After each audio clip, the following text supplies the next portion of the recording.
Lock and load. Hello, I have with me today Marc Lubick. He is assistant coach with the Buffalo Bills. Met this gentleman a few days ago, asked him to come on, spend a little time with us. He was gracious enough to say yes. So, hey, what's happening, man? Welcome to the show. What's up, Donovan, Moneyball guys? How we doing? Everybody's doing well over on this side of the fence, man. I looked up the resume a little bit, looked up your track record, and one of the things that really stood out right away was Montana. Not every day that I meet someone from Montana, period. And then, no less to have the background there and some football coaching. Tell me a little bit. You might be sick of answering this question, but I got to start there because I haven't seen any other interviews. Tell me about Montana. How did you end up there? I know your dad was in the football world, right? Yeah, so my dad is retired now, but he's been spent a lot of time coaching college football, and really my whole family, my mom's side and dad's side, they're all from Montana, and so my parents met in when my dad was coaching high school football, Butte High, which is a school, definitely a high school in Montana. They got married. He went on and started coaching at Montana State in Bozeman. Okay. So I was born in Bozeman. We lived there for 4 years, and throughout the whole coaching, my dad's coaching career, he'd hop around we went from Montana, then he coached at Colorado State, Stanford, Miami, and then when I had a chance to go graduate high school, I chose Montana State to go there and get my degree and play football there. And so we love Montana. I still have a handful of family members living out there. It's a beautiful spot. The weather compared to Buffalo really is not that different. Like the summers are beautiful. I mean, it doesn't get too hot. It's always sunny. But then the winters, I mean, the snow will come and it'll get chilly, and you'll definitely get some snowfall in the wintertime. My wife's been, and she tells me how gorgeous it is. I keep nagging her that I want to go to Wyoming, that big sky. I haven't been out there. I have been to Colorado, which I absolutely love, but I have not been out to the Wyoming and Montana area. Definitely on my bucket list, and it sounds like you'd highly recommend it. So it sounds like up until age 4, Montana, then bounced to Colorado. Where do you remember most of your childhood, I guess, maybe age 10 to 15? Was that down in Miami then, or where were you then? Yeah. So we went to, I was 1 through 4 in Bozeman, which obviously don't have too many memories back then. But we'd always go back because that's where my parents were. So all my grandparents were in Montana. So we'd always take yearly trips, either once a year, twice a year, to go see them. Yeah. Spent 3 years before college, just still pretty young, going to preschool and first grade, kindergarten. Moved to California for 3 years, and for there, but I was coaching at Stanford, and the housing was so expensive. So we had to live in one city for 1 year, then moved to another city for a couple of years. We're kind of hopping around the place. Went to Miami for middle school, which was great. Had a great group of friends. Definitely see a lot of it. It's definitely a culture shock. Like Yes, Montana to Miami. What could be more of a difference? Yeah, not much, especially in the States. Definitely not much. But then after that, had a chance my dad got a job back at Colorado State, and so we moved there. Went there for high school, and that's kind of my parents' home base. And so I went there. I went to grad school, went to high school there, went to grad school there. Spent a bunch of time there. So I kind of consider that home because that's where, like, with me and my wife, if we have a vacation, we just go there and see my parents, and we're there for probably a week or two. Yeah, very cool. Very cool. I think it's almost, when you have a father who's involved in the coaching world like that, it's almost, the best analogy I could use is an army brat, right? I mean, kind of like going army base to army base, it's almost, it's synonymous with that. And it's tough for a kid, bouncing around a little bit. It sounds like you always acclimated well and never really had much of an issue, but that had to be tough for you, right? Going to different spots and meeting new friends, getting to know people. It definitely was. And the early on it wasn't as bad, but it was really tough kind of leaving Miami and starting high school from kind of almost from scratch, going back to Colorado. So that was tough, but I did feel like it did teach me a lot. I met a lot of new people, saw a lot of different cultures, a lot of different things. So I really think kind of did help me out. Like when I went to college, I really wasn't homesick. I was kind of used to, like, you live in a spot for a couple, 3 years, 2, 3 years, and then you take off and go somewhere else. And I was talking to my wife a little bit ago, but it's crazy. I've never lived in a place longer than 7 years until now I'm here in Buffalo. I've been here for 7 seasons, going on 8. And so this is pretty much my home. That's wild. So Buffalo has become your tenure. This is the longest your dwelling is Buffalo now, right? Yeah. That's pretty wild. Coming from where you did and now saying, that Buffalo is your official home. And it helps being good at sports. I think obviously, you played football in college, and it is it's an easier outreach, if kids have the ability to play sports and kind of fit in when you are bouncing around like that, right? So you're able to say, hey, give me a football, and you automatically become part of something. And I always put a big emphasis on that on Moneyball. Sports is community, is life, right? It's just kind of, in my opinion, and obviously I have three boys. I think you met them the other day, Yeah. and to them, I do put a huge emphasis on sports. You don't want to put too much on it, but at the same time, right? I mean, this is, in my opinion, what's going to keep them out of trouble, what's going to keep them motivated, which is they're going to become little leaders, right?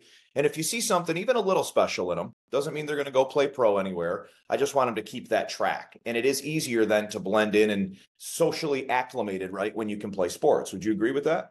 Yeah, I completely agree. And so I come from a family where I have an older brother who he's about 6 years older than me, and my sister's 4 years older than me. And so we kind of made the move together. But one thing they've always had is we always had like some sports, something to get into, which they kind of made it really easy to have. You already got about probably you play football before you start high school, and you got about 100 friends before the first day of classes. Yeah. So it definitely made going to a new school, new atmosphere, new environment definitely a lot easier for me, my sister, my brother, but like having that kind of sport connection and being involved with other people, I think definitely help us with the transition. And also you learn a lot from sports. I mean, it's such a great way to kind of like there's some adversity. I mean, there's always some tough times. There's some good times. You develop some great relationships, and I think definitely sports are a great way to help younger kids, younger people develop in life. Could not agree more, and almost we're in the teach them how to lose part of the phase right now with my kids. And and I'm glad that he's able to get that part of it as well. So 2005, Colorado State. Looks like that's when you began this journey of yours as far as coaching goes. How did you first Correct. get on board with 2000 with Colorado State? And so what happened was I finished a little grad school, and actually I started off. I was lucky enough.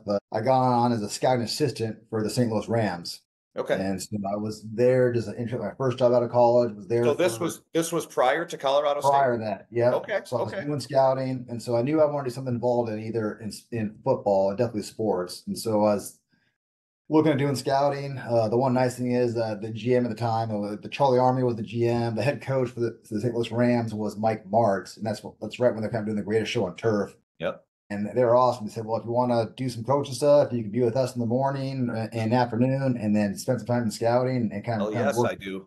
Yeah, kind of burn two bridges." But it was awesome. I was good. I looked forward. I met some great guys there, and I still stay in touch. Like Lovey Smith was defensive coordinator there, and so he's had a great career. So you met some people that you've known for 20 plus years. Yeah. And so I had a chance to kind of move up in scouting or go out pretty much home to Fort Collins and coach Colorado State. And so I took advantage of the opportunity, went to Colorado State, started coaching there, was there for 5 years, which was definitely a great experience for me. And then I did have fun in the NFL, and Coach Gary Kubiak gave me a call, would like to offer me a position for staff with the Houston Texans back in 2010. So I went there, and then I've been kind of hopping around from a couple NFL teams, did one stint at Vanderbilt, and then back in the NFL with Buffalo Bills. What do you find easier, the college or the pros? Because I've asked this question to a lot of coaches, and I get definitely some varied answers. What do you like better, and what do you find easier? Or easier is a bad word. What do you find more challenging? How about that? I mean, to me, it's football is football, whether it's high school, whether it's middle school, whether it's NFL, whether it's college. I mean, it's the same. I mean, the guys want to be coached. They want to be pushed. I mean, working with Josh Allen, he wants to be coached. He wants to be pushed. He doesn't want to hear how good he is and everything like that. Yeah. And that's the same way how it is if you're in coaching high school, you're coaching college, and then the guys are trying to they just want to get better. And so really the coaching part's not that different. The one major thing, which still you do scouting, you do evaluations, you do that in the NFL as well. And so recruiting, you kind of do that in college. It does probably take a little more time because now like the recruiting thing, it's a never ending process. And but they both have some challenges. I mean, it's also they're both tough professions to stay in. I mean, pretty much you got to win now and see how things go. It's hard to, I mean, it's hard to live in a place or sign or buy a home where you know you're going to be there for 5, 10, 15 years. But they're all both great possessions. They're all both great opportunities. You meet great people, you meet great coaches you work with. You have a chance to develop players, meet great players. I mean, hear different stories. You're around people that have all different backgrounds, but you're all really there for like one common cause. You all want to play well, get better, and win at the end of the day. You have a likeness about you, where it feels like you always want to go to battle, for a leader or someone that you're confident in, right? And someone that you kind of know is no nonsense. They're not blowing smoke. And from my early impressions meeting you, you feel like that type of person, right? That you want to lead somebody into battle. You want to give them the resources to win that fight. And that's just kind of the read I get from you. I think you can kind of tell if somebody's got their foot in the water or if they've already, plunged in. So, that's kind of my read on it. And I guess the difference NFL to college is less now, with NIL and everything else, because one of the things I've heard is kind of the prima donna attitude with the NFL pros for the ambition of the college players. Well, now, you can pretty much take that and check that off. That's no longer it with NIL and everything else that's going on. These college players are getting treated the same way, if not better, endorsements, NIL money, everything else, right? So that's definitely changed the game. Would you agree with that? Yeah, I definitely agree. And I've not been in college for over probably 9 years. So the whole landscape with Yeah. NIL, the Yeah. transfer portal, it's a whole different ballgame. My brother does still coach in college, and he loves it. He's now the offensive coordinator for the University of Nevada, but Okay. he's been a coordinator for Oregon, Nebraska. He's hopped around quite a bit also. Okay. Yeah, it is challenging. And but even in the NFL, for me, the teams I've been around with, and I was fortunate to be around like probably the greats of all time. I've been around Peyton Manning, I was around Yeah. JJ Watt, and I think Josh Allen's going to be up there. Oh yeah. To me, like the prima donnas, I really haven't seen them. I think the NFL it's such a humbling uh it's such a humbling experience for these guys where the majority of the teams have either players have been cut at one point in time, they've been told they're not good enough. It's so competitive. It's so hard to stay really on one team and Yeah. continue to progress because there's a salary cap. I mean, there's so much resources you can spend on one person. So to me, in the NFL, it's a really humbling experience, and I think the guys understand it, and they just know it that the guys I've been around really thankful for the opportunity, man. They make the most of it, and they know that hey, this game's not going to be around forever, and they take advantage of what they have. I really love that answer, actually, right? Because and again, you're not somebody who just agreed and said, "Yeah, you gave me your take on it," and I love that answer. I think you've been around the right guys. Those names that you mentioned are not only class acts, but they kind of personify what I want my kids to look at and say, "Be like this guy," right? Yeah, no question. When you talk about Josh Allen, Peyton Manning, some of the greats, and of course, there is the prima donnas. We won't name names or things like that, but there is that element of it. I think if I had my choice right now, you kind of have, most 45-year-old men's dream job right now with coaching. And I think if I had my choice right now, I would definitely go NFL over college, just with everything. And a couple of coaches that I spoke with said they're chasing kids around all day because, academically they don't feel the need to do anything anymore because they already know, hey, I'm going to the pros. I got to get my 2 years in and split, and it's like, you're a babysitter. A couple of the coaches have legit told me that. So let's talk about Buffalo though for a minute. So this is not for you. And 8 years you said you're coming up on. I'm assuming you're local in the area. What do you think? I mean, what was your initial take? Not other than weather, the people, the atmosphere. You probably didn't know much about Buffalo before you got here. What are your thoughts? I really didn't know much about Buffalo before I got here, just besides just watching on TV. And I remember when I first started really watching football, 80s and early 90s, and I was a Bronco fan initially, but I did love the battle between John Elway and Jim Kelly and the offense they had, and even the defense they had with Bruce Smith and Talley. I mean, it was impressive. So I've always been fond of Buffalo, and I've never really been in the city until I came here for a job interview.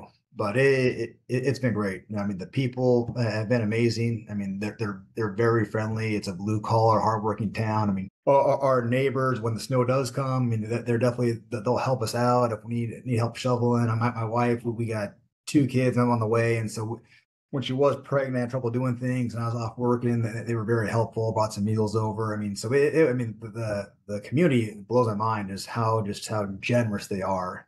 And it's not just because I'm a football coach. I mean, they do it to all the neighbors. I mean, it's an impressive community we have here in Buffalo. Is she a Buffalo girl? Did you meet her here or prior to coming? No, I met her when I was met her in Houston. It's kind of her first job out of college. She moved to Houston. She's from Mississippi, and so we met in Houston. We dated for a while. We got engaged when I was coaching for Vanderbilt in Nashville, and then we got married. And she's been with me for going on 9 years, and 1 week from today will be our ninth year anniversary. Congratulations, man. Yeah. Sounds like she's Yeah. stuck with you. So, She's stuck with me, and she's hopped around a little bit, and none of us really have really spent much time like in this East Coast or in this area at all. So it's been great.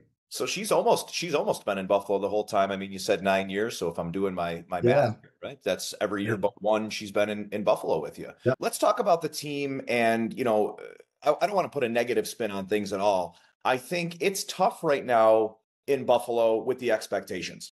Like I said, and I don't think we were rolling yet when I said it, but they obviously have a lot of confidence in you, and giving you kind of some different tasks. And obviously with Josh, who is considered one of the best, in the game right now, and you have a big role in coaching with him, right? And managing games. And that's, kind of a new title, or you said the past couple of years that you've taken on. And Mark, let's not sell yourself short here. That's immense. Number one, it's an enormous job. And number two, it's a lot of pressure, and you might not see it that way.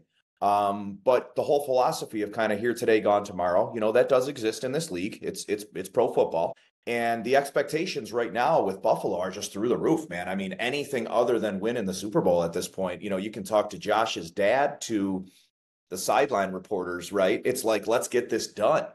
What's your take on what's going on right now? And, not a company Carl answer here, right? Like, give me the insight on what your true feeling is about this upcoming season. And is this locker room in a win right now attitude?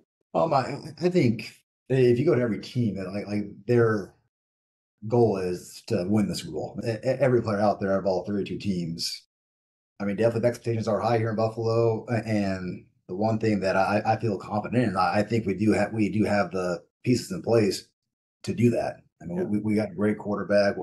We've been very solid in defense. We got great coaches. We added some great players. I mean, our offensive line, I think, is one of the best offensive lines in the league. I mean, Yeah.